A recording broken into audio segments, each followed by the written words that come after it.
Hello everyone, and hello everyone. Try that again. Absolutely bloody hate doing intros. Never know what to say. Puppy training. I just want to go over a little bit. So I only take on puppies after a certain age for when it comes to dog walking, and I want to go over a little bit of the rules and mannerisms that I like to look for, or like to try and get into the puppy's behaviours. And a lot of this comes down to puppy training. A lot more of this comes with the owner's training, really, because I'm not getting paid to train them, I'm only getting paid to walk them, but I do expect a little bit of behaviours. I'll show you the little guy now. Good guy. Don't know if you saw that. Gorgeous little cockapoo, show cocker, absolutely gorgeous. But I've had him for maybe about 4 weeks now. He goes 1 day a week, and he also goes to some daycare as well. So I want to go over a few things of what I've seen and how I'm going about it on my walks. First of all, we're going to go over the downsides of daycare. Now, unfortunately, the daycare, not all of them are like this. Not shitting on all daycares. A few daycares, dogs will just be running around in yards or in a pen, literally just running around screaming and barking at each other dogs. I find that bad manners. My dogs don't do it. A lot of the dogs that I walk don't do it. So when I get a dog that does do it, it's not well received. Yeah, it's not well received by the other dogs. So they get a little bit shitty about it. So it's something I manage. How do I manage this? If they're doing this, obviously at the moment he's still on a long line because I don't have that engagement with him. But if they're running around barking, yapping in other dogs' faces, it can quickly escalate. We don't want that. They're not my dogs. Even if they were, I wouldn't want them doing it. So what I will do is I will get them back and I will let them calm down. They get put back on a short line. They stand with me. Once they are sat quiet and calm, I will let them go again to let them know that they only get to go off and play when they're being behaved. Because I don't want a larger dog telling a little puppy off. In some areas, it's good to let the dogs sort of get to an agreement on what they're going to allow and what they don't. Most dogs don't allow it and they don't like it. So I will take control and I will bring the puppy back, have him sit quietly, let him go again. And it's just a mannerism that he's going to learn, that if he's running around barking at people, then we're going to negatively reinforce that by taking away playtime. We're going to take something away. Once he's sat and calm, we'll positive reinforce the behaviour that is calm, back with more play. And that's how I tend to handle the running around screaming and barking. And this has been caused by a little bit of overexcitement during play anyway. But when they go to daycare and there's like 25 dogs running around in a pen, you can't manage all the behaviours. So these behaviours tend to get, and with him being so young as well, he's going to learn off the bigger dogs. And if they're running around barking, he's going to run around and bark. It's just something that needs to be managed, which is one reason why I don't really like large groups in puppy daycare. Not all of them are like that at all. Some of them are well managed, some of them brilliant for dogs. But there's a few local to me that I'll probably, they could be better. Next behaviour is good. It's common in all puppies because they have no idea, otherwise he's pulling. And it's not just a little bit of pulling, it's not just like a little bit of tension on lead. He's got that puppy scramble where he's just scrambling, like digging into the ground to try and get to whatever he can smell. That is something that I can't allow, because if all the other dogs are doing it and this one is doing it, it's just not something that I can allow. And now it's because he's super interested. Now this isn't for me to teach out, this is for the owners to teach out, and we'll teach them where they want to be. So I'm not getting paid to train it, but how do I handle it? How do we go about it? Because we don't want it. But obviously it's in my best interest and the owner's best interest that I do practice this while we're walking in groups. I can't just let him scramble because he'll learn to scramble all the time. So it needs to be consistent throughout me, and it needs to be consistent with me, and it needs to be consistent with them. Liz on my walk is that when we're moving, we're moving. They all have a bit of line, they can sniff within reason. Now you might say this is a bit strict, it's the dog's walk. It is absolutely the dog's walk, but I do not want to spend the entire hour getting pulled around to things. So they must learn some little bit of lead tension, a little bit of lead manners. So if they're scrambling and they're pulling like mad to get to something, They do not get to go to it.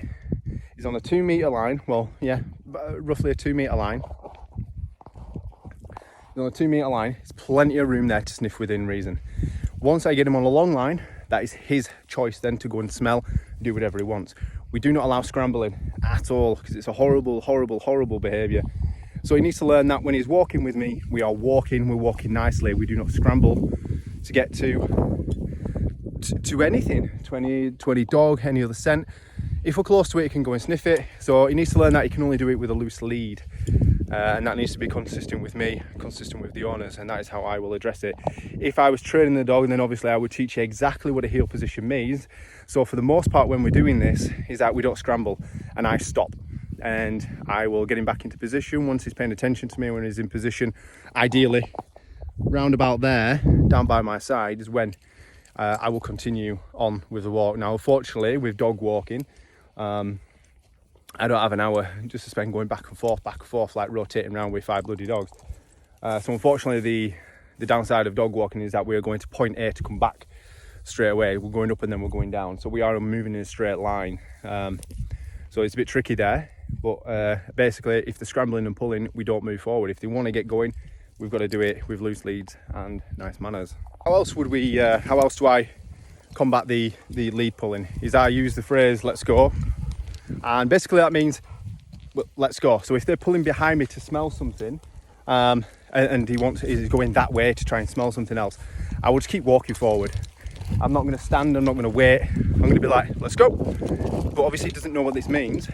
So as he's going, he'll feel the tension on his collar or his harness, and then we'll just we'll guide him towards us. Just using the phrase "let's go." Yeah, so I will use the phrase "let's go," and I'll just guide him towards me. And eventually, once he's cottoned on to what "let's go" actually means, that we're moving in this direction, is that I will just start saying it once, because we don't want to. I'll move it that side so you can see. I don't want it to become like a repetitive thing where I have to say it millions of times. Once he's grasped what the concept of "let's go" means we're moving this direction with lead, I will only start saying it once. Also, what I will do is, when he's off lead, or on a long line, like that behind me, is I will move around. I'll move around the moorland, different directions, and going, let's go, let's go, let's go, let's go. Just getting him to follow me. And that's going to lead into the next subject, to something that I recommend everybody teaches with their puppies, is engagement. So a little bit of lead tension if I'm moving in a different direction. Let's go, guide him towards me. Bertie, let's go. Let's go. Good boy, yes, good boy. Basically just building that engagement, keeping him close to me, because he does wander off. He's a young puppy, he's got a lot of things that he wants to go and smell, a lot of things that he wants to go and explore. So we need that engagement, because he will just go bugger off, and we're in the moors. So if I have dogs up here, then they've got to be fairly well behaved. They can't just go off, and they can to a degree if I know they're well behaved, but we need to build that engagement. So yeah, lead tension is how to move in the other direction that they're pulling generally, and use the phrase "let's go." Good. Let's go. Yes, good boy. Oh, he's a good boy. Yes. Yeah, lots of praise, lots of positive reinforcement when he does it. I'm not just going to constantly let's go and not give him anything. If he pays attention to me and he's in, nearly dropped my phone, and he's in the right area, like ideally next to me, then he's going to get praise, and he's going to get rewarded, he's going to get treats, he's going to get little bits of sausage, which is exactly what we want from him. Let me grab that. Managing 5 dogs in a long line is tricky. So yeah, lead tension, directional changes, that's how I sort of deal with the lead pulling. Obviously if it were my dog and I were training it, I would teach it exactly where I want it to be at all times, and it can only go off and wander when I've said, okay, get on, or release cue of some sort. So next topic is building the engagement between me and the dog. So when I take any dog on for walking, I like to try and build a bit of a relationship. I like to build engagement and things like that. Build some form of like relationship, a little bit of understanding between us. And we'll do this via like lots of engagement. So obviously they'll start on the long line, like young puppy here has. Like now he's actually at the end of the long line and I've stopped and he's just not paying attention. Bertie! Come on. Ooh, backwards. Let's go. Yes. Good boy. That's all I want. Yes. and he'll get praise and reward for that. But he needs to understand that he's got to do things within reason. He's got to do things within a parameter. Ideally, he can't just be wandering off and pulling wherever he wants.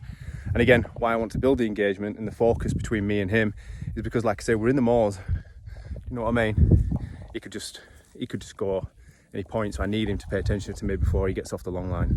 Yeah, so we're building engagement through basic games. You know, just like a bit of recall, getting him to come here, a bit of fuss and play, and we will reward every time that he looks at me. So every time we're on a walk, if he looks at me and comes in my direction, or if he looks at me at all when we're on lead and stuff like that, I'll reward that engagement and get him to start focusing on me. And I recommend that everybody does this, not just me as a dog walker, but everybody with any puppy at all, is just to reward the eye contact and the engagement. Another thing is that something else I highly recommend you do with any puppy that you've got is to cattle train them early. One of the things that I offer is cattle training for dogs, just getting them used to cattle, how to behave around them, and just building. It's a very slow and steady process, because obviously it's got to be done right. They need a positive association with the cattle, but they also know that they can't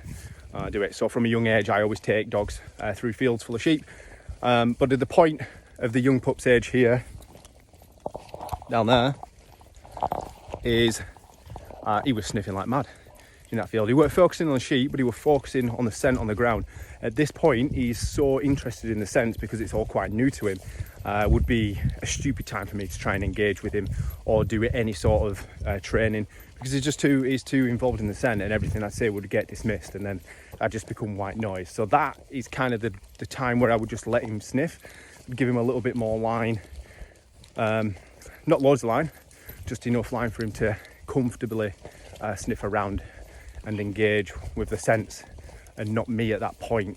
We do this a couple more times before I would start asking him for behaviours, sit around sheep, you know, and recall and stuff like that. All done all online, obviously at a safe distance, because I don't want to spook any cattle. But yeah, just on a side note there, I would definitely get your puppy up around cattle, sheep, cows and things like that very, very early on.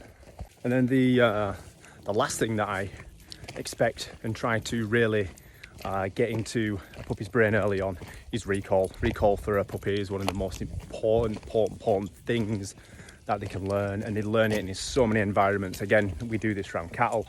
I'll do it in the moors. I don't go to dog parks, but I'll stand outside of a dog park and train it in, so they're engaging in me instead of focusing on the dogs running around while they're all being knobheads in dog parks. It's just any puppy anywhere should learn a recall, regardless of breed. And I do this with all the dogs when we're out on a walk, is I teach a recall all the time, even if the dogs have got a very partial recall. I know it's not my job to do it, it's in my best interest for them to pay attention to me. How do I teach that in it's not a massive group by any means compared to some of the gamekeepers I see out and stuff, but how do I teach that to 5 dogs at the same time? Well, ideally I don't teach it to 5 dogs every single time. It's more focusing on the puppy.